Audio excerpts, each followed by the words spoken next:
Welcome to the 192nd episode of the Jami Dulaney Plant-Based Wellness Podcast. My name is Jami Dulaney, and I'm your host.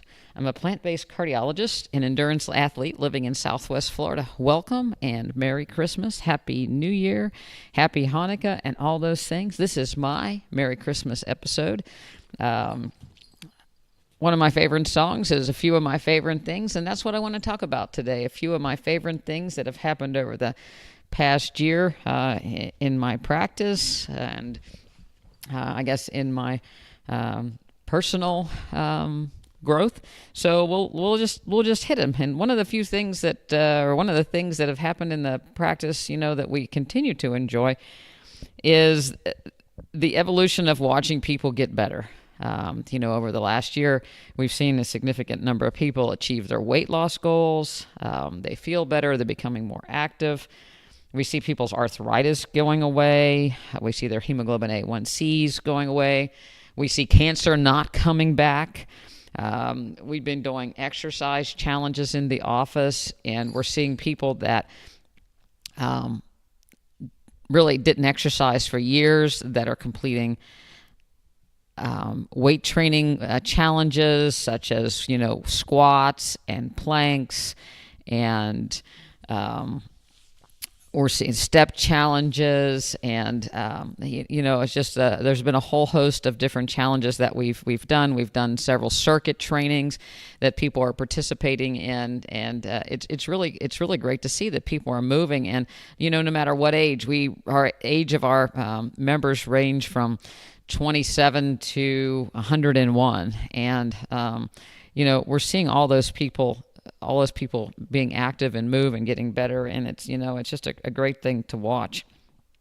We've also started a yoga class in the office, and people that have never done yoga before are really enjoying it, and they're getting a lot of confidence, being able to do things that they didn't think they could, even getting off of the ground. Their mobility and their strength is increasing. So it's been a great thing to watch in the office. And when I just said 27 to 101, people are probably going to say, well, is that 101-year-old, is she participating in these challenges? She's participated in the last year in her own challenges, and it's been remarkable. In the past year, she has had breast cancer that has been ongoing for probably 10 years, not really causing her a lot of trouble. She had a lumpectomy, a while back when the tumor became, too big and was causing issues. Mainly, we delayed doing that operation because of her age in her 90s, but, she recovered from that. She has a little bit of arthritis, but she continues to participate in a sewing club where they sew for the veterans and do a lot of quilting. And they make quilts for the veterans and people that need them. She's active in her church. She's used the funds from a foundation from her disabled grandson to make renovations in her church. She gets a weekly massage. She still drives. She still walks to places where she's, to do her groceries. She never takes a cart.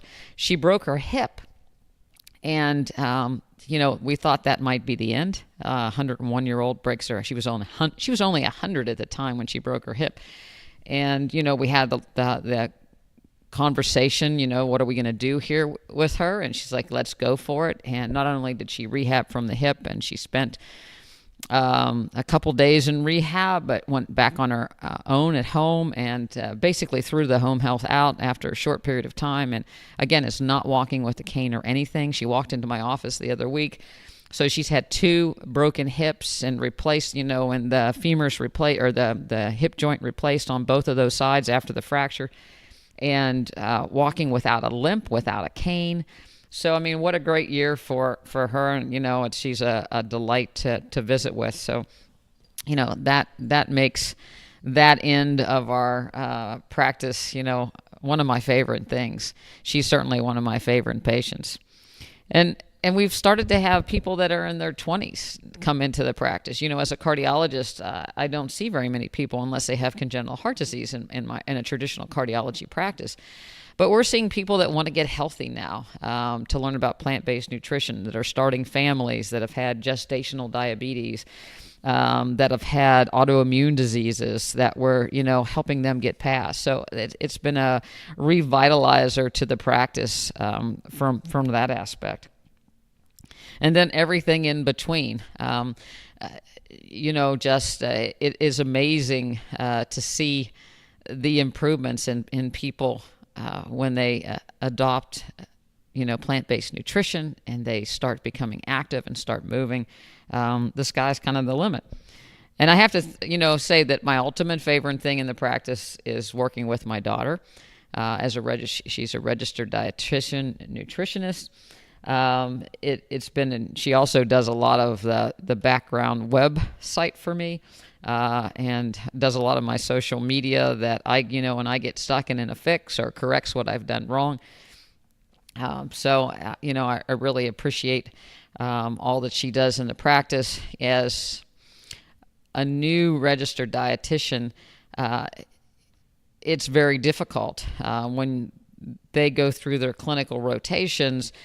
Most of what happens in the hospital is passing out pamphlets, 15 or 20 minutes with somebody in the hospital, not a lot of follow-up. Visits are limited in the outpatient setting, and a lot of it's directed by, things that are already laid out, and protocols that are already laid out. It's not thinking outside the box. Well, when Addie joined my practice, there weren't any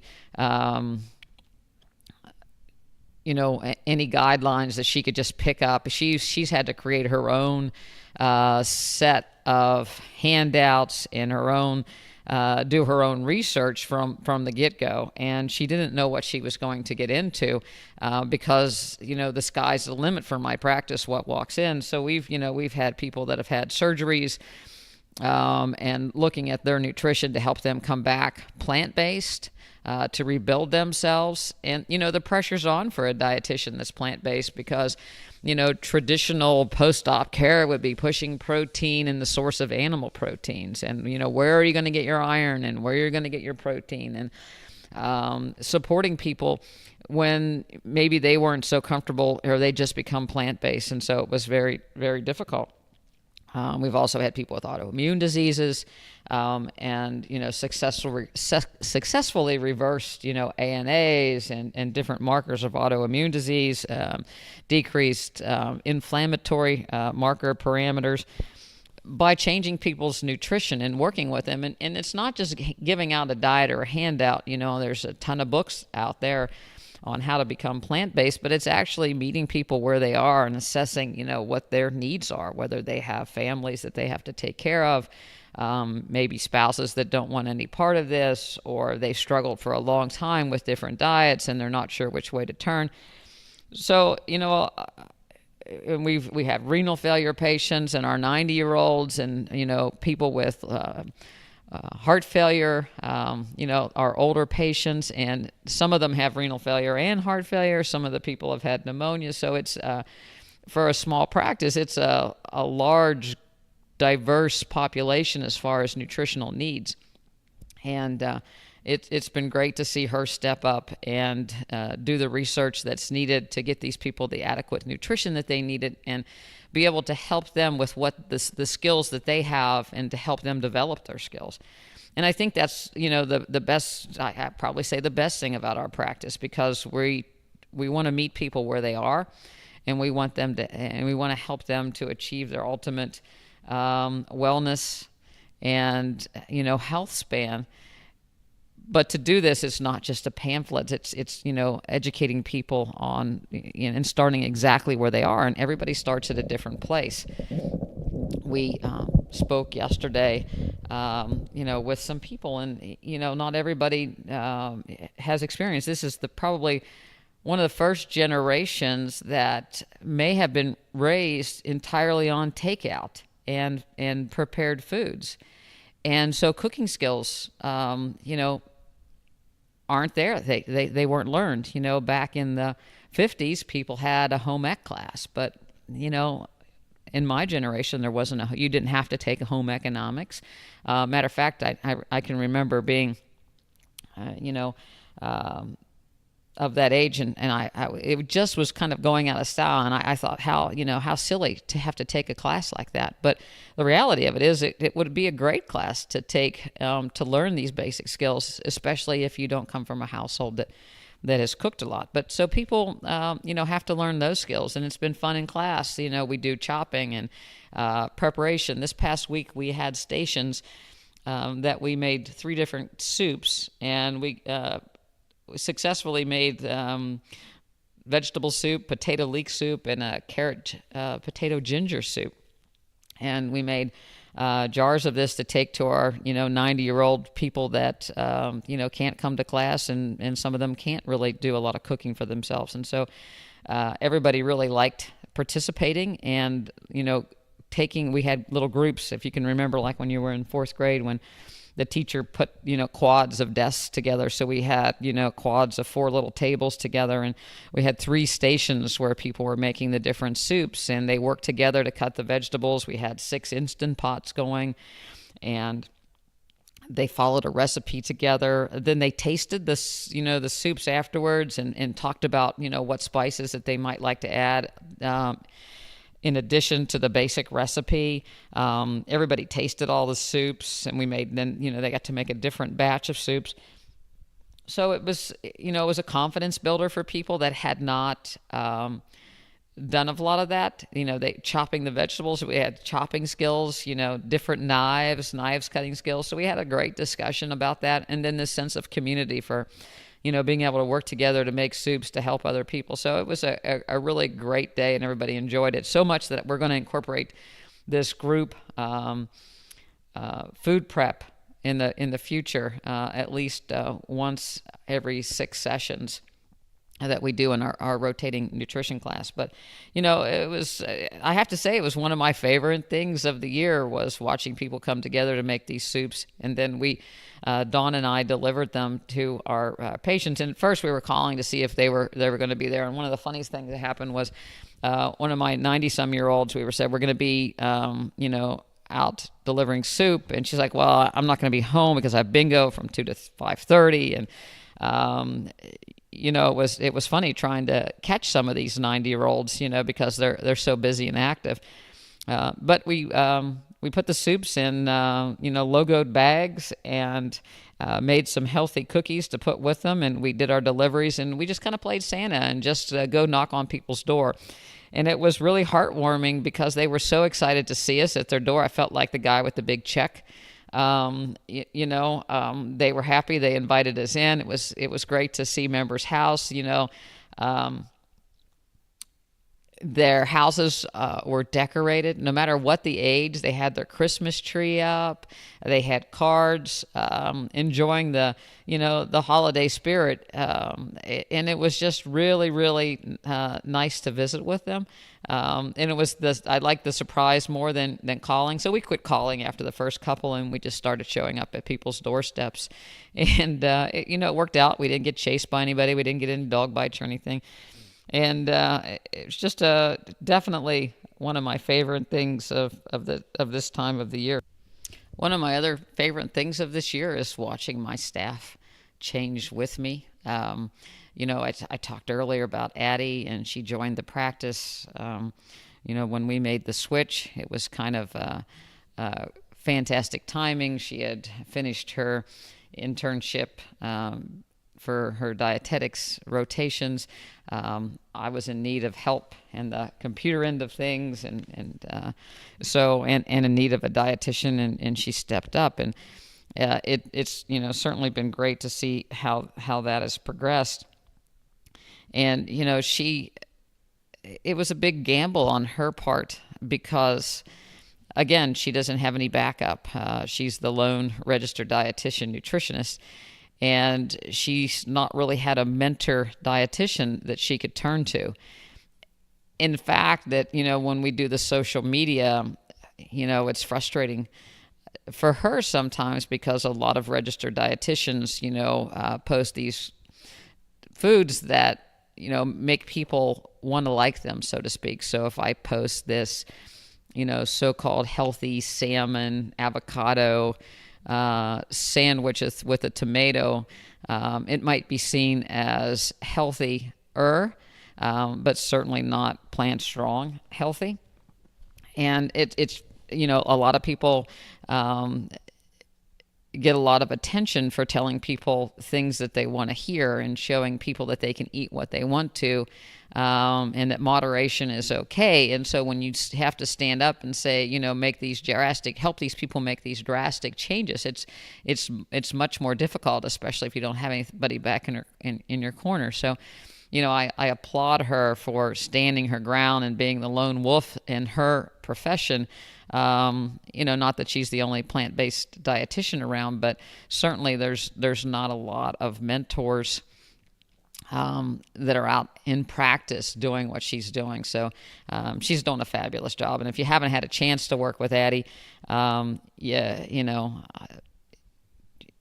please give us a call. You can actually just work with Addie if you want to in our practice, and do a dietitian nutrition consult. You can actually do level 1 and have access to all our private website materials and information, and have monthly calls with Addie, and then you can do online things where you get both of us. But everybody says she's a pleasure to work with and a great inspiration, and she does most of our wellness planning as far as our challenges.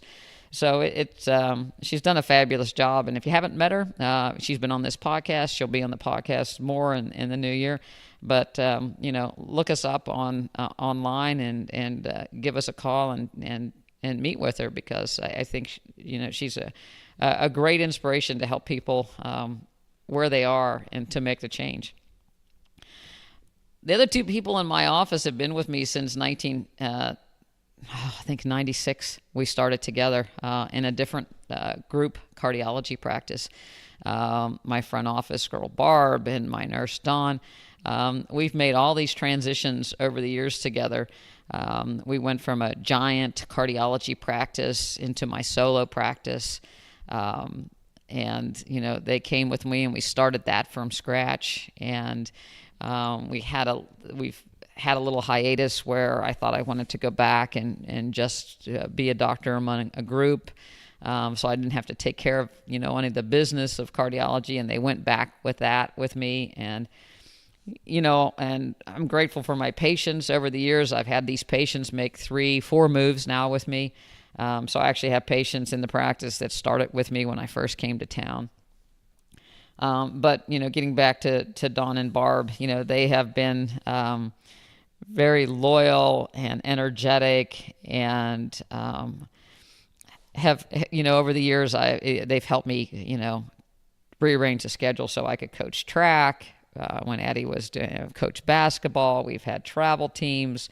We've done fundraising for marathon charity group causes, and they've always stepped up and done this. And this last change to a membership practice was the biggest change yet. We went from a practice over 1,000 patients and down to just a few hundred, and it was a big scary step.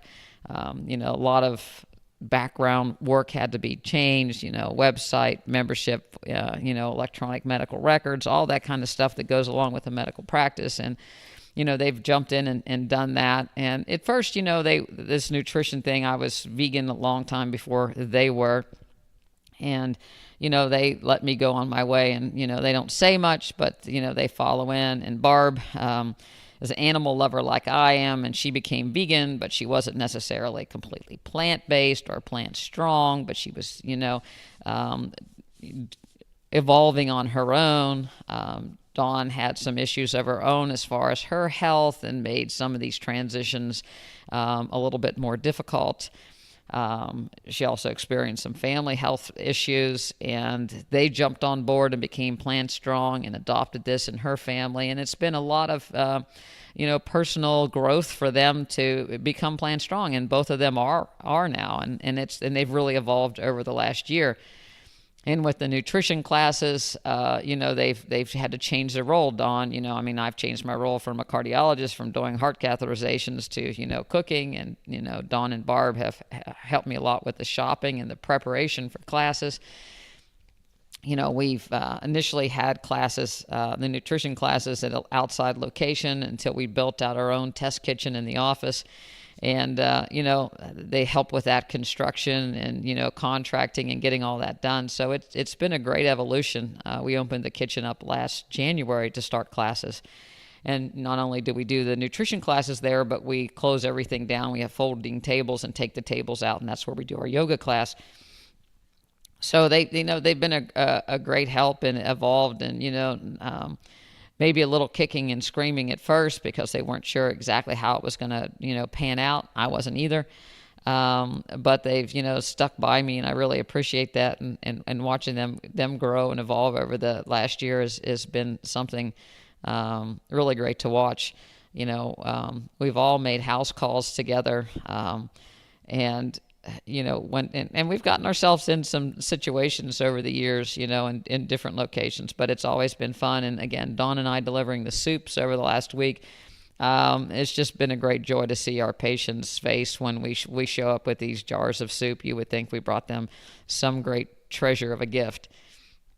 And, on that note, I think that, sometimes people struggle to buy gifts. I go into the stores and you look and, you see people just buying anything to give to people, or those candies. I think I talked about it in the last podcast, the Sam's boxes of cookies and all that kind of stuff. But I got to really tell you that people enjoy something homemade, something from the heart.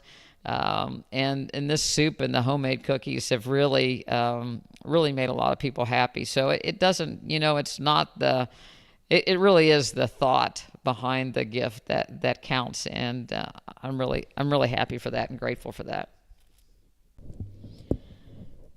When we first started the plant-based nutrition focus of the practice, a lot of patients from the old practice joined in. Some of them had started taking the nutrition classes when they were just a part of we had separate nutrition classes and then a practice. So anybody could take the nutrition classes if they wanted to. It was a separate deal. And then it became part of the practice and part of what the members all get as part of their membership fee.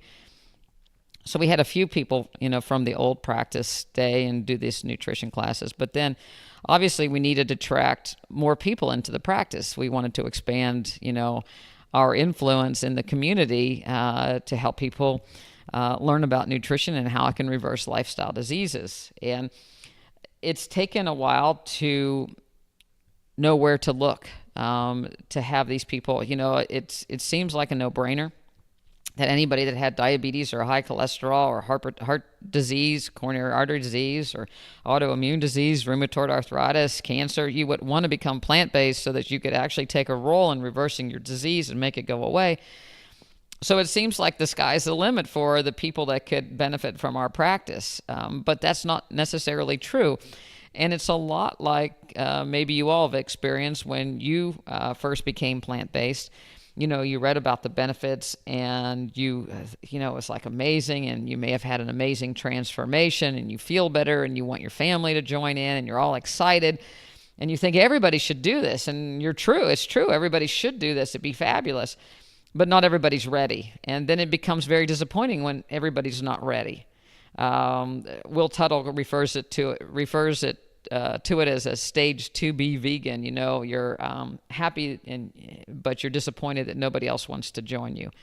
And finding your tribe is the difficult thing as an individual when you're first becoming plant-based. And that's what we've been doing over the last year, is finding our tribe for those people that really want to focus on being well, getting off medications, want to lengthen their lifespan, improve their health span, and they're really looking to participate in it, not looking for a quick fix, with medications or a procedure, but, want to become healthy, want to move more, want to change their diet, want to learn something new. And that's difficult. As we get older, we don't want to change. Sometimes, when people are retired, they're tired of learning. They're tired of being the struggle of trying to do new things. But it's actually that's the most important time for people to start learning new things is,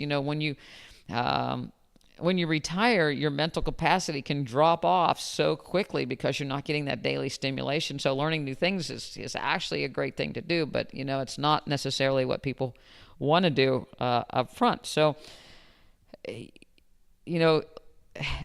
having those people understand that this is actually a good thing, to be pushed outside their comfort zone. It's only a certain few people that this is attractive to. So we've had to identify, who's ready for this change, because you have to be ready for a change, and you've all experienced it. Sometimes you've heard things a couple different ways before it clicked. One patient talked about a doctor recommended the book Forks Over Knives, and they bought the book, but they didn't read it. And then they were getting ready to move to Florida, and they found the book again. And they decided whether they want to keep the book or get rid of it in the moving, and they brought it down here. And then they kind of ran into me, and they thought they better read the book, and now they're a plant strong family. And it just took 2 or 3 different times to finally get it to click in. I have another set of friends that became plant-based, and the joke is that it was good enough yesterday, but it's not good enough today. And the translation of that is that, maybe vegan prepared foods was okay when you first became vegan and plant-based, and maybe once in a while, going out for something or having a little cheese or not paying attention to the eggs and whatever, or the oil and whatever, was okay yesterday. But as you gain more knowledge and you're trying to achieve bigger and better goals as far as your health and well-being, that you need to leave some of those habits behind. So it's this constant evolution. It can be a little bit stressful. Sometimes it's like you're never quite good enough, so to speak, but it's not that as it opposed to you can just be better. And, I think that as long as we think we can still be better, there's hope for the future. But when we've peaked, and there's nothing more to look forward to, then that becomes when we start to decline. I'll tie it into my running. We've did our first ultra this year. So at 55, I'm taking up ultra running. 56 now. And you might say this is the time that you should be going to shorter races or making things easier, but I still like the challenge, and I still want to get better. I've done more weightlifting and weight training this year than I ever have in my life on a consistent basis. I've stuck to 3 days a week with the program. Again, thank you, strength coach Nathan Majnaric. But it's an evolution that I think I can still get better. I believe that I can still get better. I believe that there's something new to learn about nutrition that you can evolve and make things just a little bit better, make your health a little bit better, focus on the details a little bit more. And So I think that's part of learning and becoming out of your comfort zone. And so not everybody's ready for that. So we've had to find our own little niche of people that, are up for that challenge.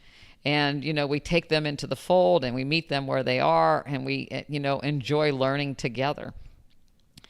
And it's been inspiring that it's not just the retired people. Now we're seeing young people that instead of waiting till they get sick, they want to cut it off at the pass. Maybe they've experienced some things early on that are warning signs that they wouldn't necessarily have ignored before.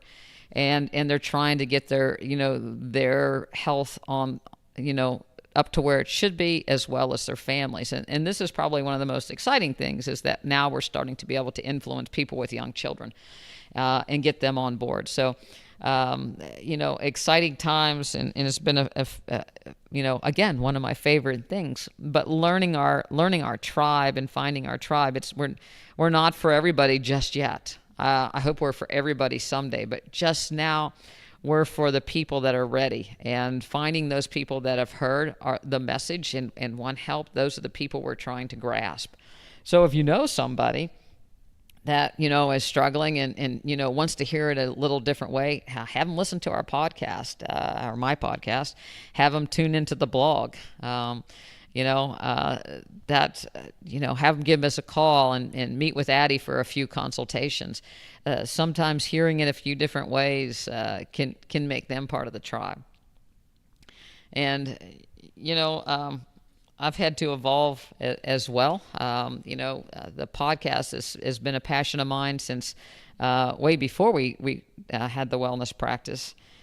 And, I've put one out pretty much every week since I've started.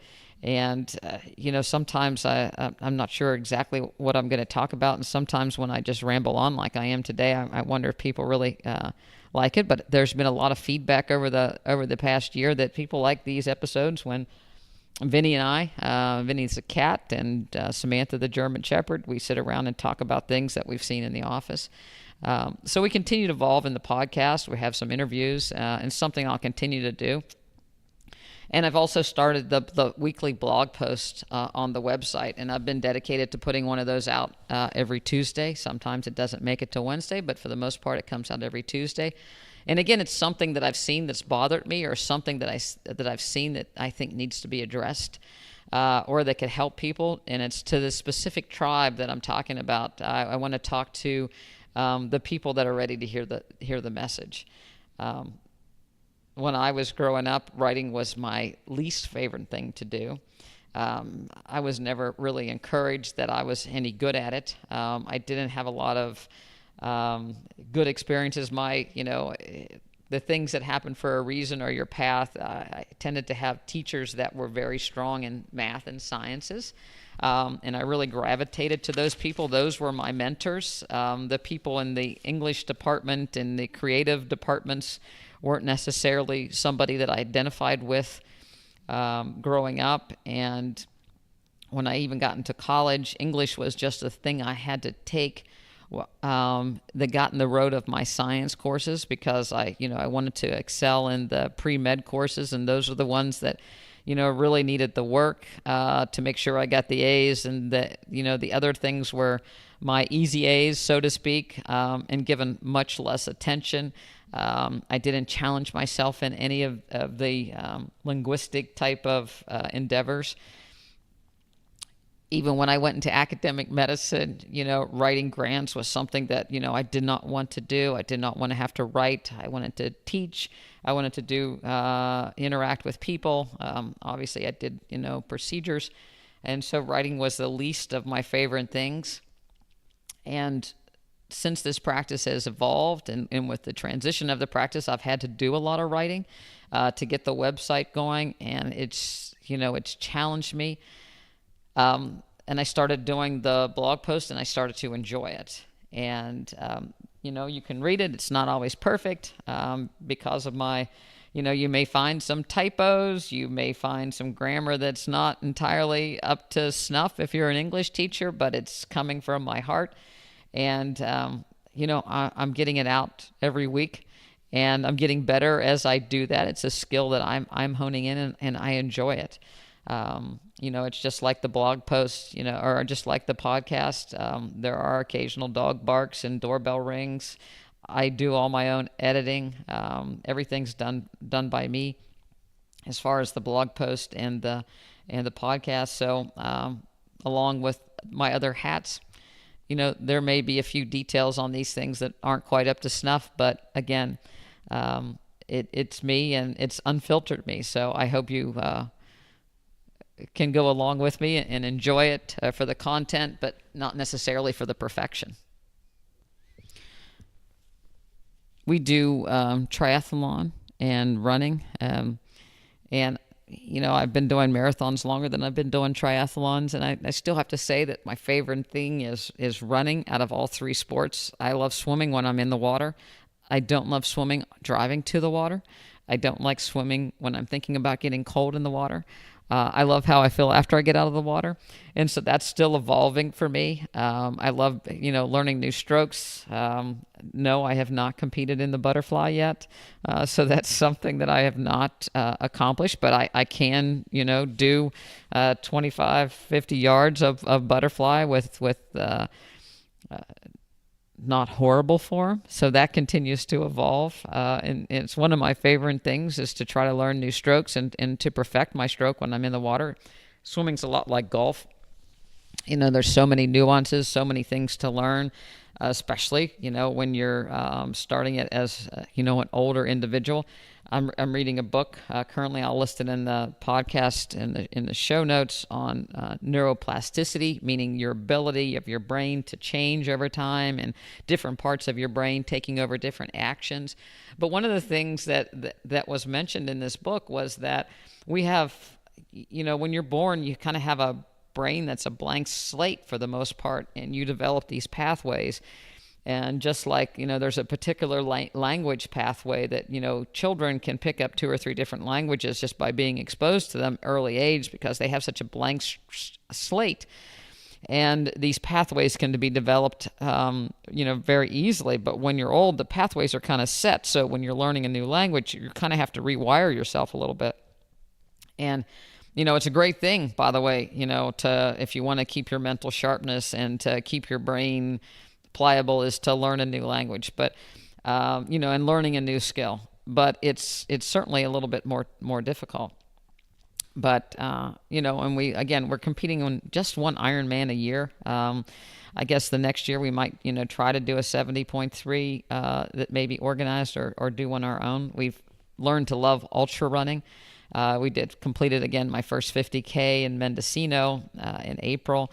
It's a great group of people. It's laid back, running through the woods. It was funny. I can distinctly remember the place on the trail where I was running, and there wasn't a soul around me. And it's like, this is just a little bit eerie. I'm watching these blue flags every, so forth to point me on the path, to stay on the path. But what a great thing to be running through the woods, and there's a couple of 100 other people running through the woods with you, but you don't really see them at that time. So that was really, really fun, and we're set to do another one of those.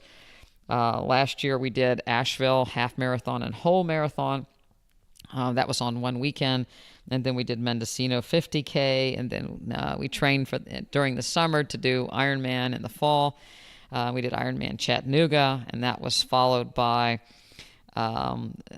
the Sacramento, California International Marathon 4 weeks later, and then we did the Holiday Half just a week ago or 2 weeks ago to round out for the year. And we have a similar plan for the next year, only we're adding in February a race in Georgia, and I'm blocking on the name right now, but it's something in the hills. But anyway, it's in February 16th. And we're looking forward to that. We're looking forward to working with more athletes to help them become plant-based and to kind of achieve optimal recovery and optimal performance through plant-based nutrition. So those are things that are in the wake, and things that I really enjoy. So I want to continue to make my running skills better and learning new ways, and the weightlifting challenges to develop muscles to prevent injury. As we get older, we lose muscle mass and bone mass. So weightlifting is a way to prevent that and actually reverse it. So, the fight is on to improve muscle and bone mass as I continue to age, and to pass that along to the members what I learned. So it's been a great year. An exciting year, and we continue to evolve, and I have great hope for next year, and can't wait to see the challenges that play out. And I've been happy, and want to say thank you for all those that are my weekly listeners. Love hearing from you. It's great fun when I go to a conference now, or go someplace where I somebody recognizes the podcast.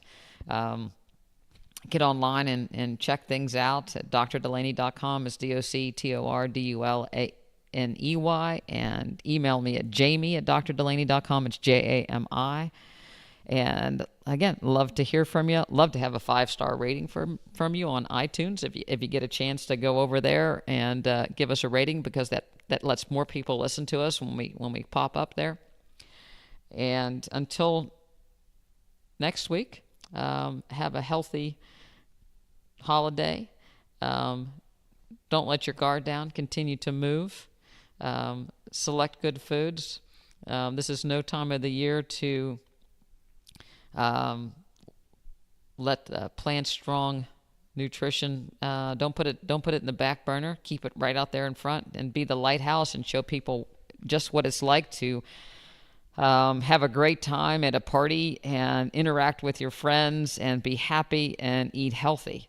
I think that's probably one of the best messages that we can put out there, is that, you know, you can enjoy holiday parties and everything that goes along with this great time of the year and still eat well, eat plant-based, and stay healthy and maintain your weight. It doesn't have to be a time of the year when you get more sick. So let's prove that Plant Strong is the way to go, and it's something that's sustainable throughout any time. So Merry Christmas, Happy Holidays, and I'll see you next week.